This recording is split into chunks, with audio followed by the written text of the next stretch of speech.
Yes, and start.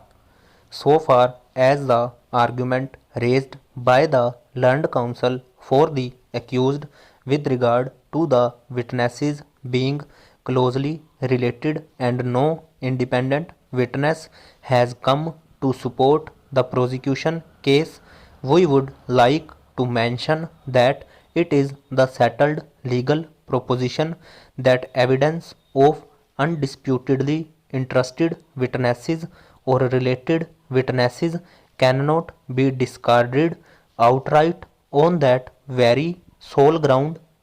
It is also established law that conviction can be based upon the evidence of witnesses related to the deceased without corroboration if their testimonies are found to be trustworthy, then there does not seem to be any valid or cogent reason for not acting upon their evidence.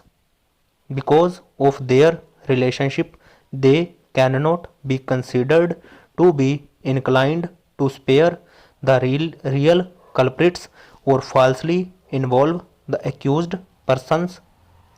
Applying the above legal proposition, we find in the present case that at the time of incident of murder, no such person except these three prosecution witnesses PW1 to PW3 had reached the place of occurrence.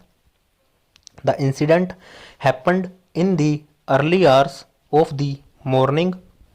There seems to be no marked movement. Therefore, the question of withholding independent witnesses from the side of the prosecution does not arise. Perusal of the lower court records reveals that there is no doubt about the relationship between the prosecution witnesses.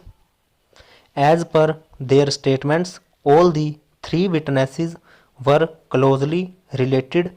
PW1 and PW2 were nephews of PW3 and the victim, but as per the requirement of the law, their testimony had required to be carefully scrutinized in order to see whether they are truthful, reliable, and trustworthy witnesses, as their presence at the site is very natural. The submission of the learned counsel for the accused with regard to the presence of the witnesses, we have carefully examined the statement given before the trial court.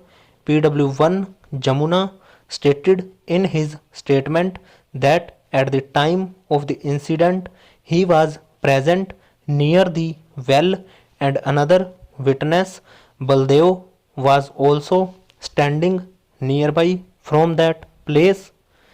Consequently, the ocular version of these witnesses inspires confidence. So, the point raised by the learned counsel for the accused about their presence and non production of the independent witnesses and production of only the related and interested witnesses does not create any shadow of doubt over the incident. Therefore, we hold that the argument raised by the accused counsel on this score has no substance. The next point of contradiction raised by the learned counsel for the defense is with regard to the number of injuries. He contended that perusal of the written report statements under section 161 CRPC and the inquest report number of injuries are shown to be 5. Even in evidence, 5 injuries were suggested to the victim. The post-mortem report, however, mentions 3 injuries as ante-mortem injuries.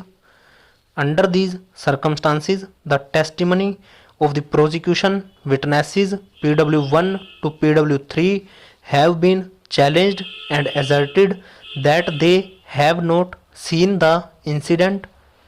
Medical and oral version are inconsistent and witnesses are not available. Over.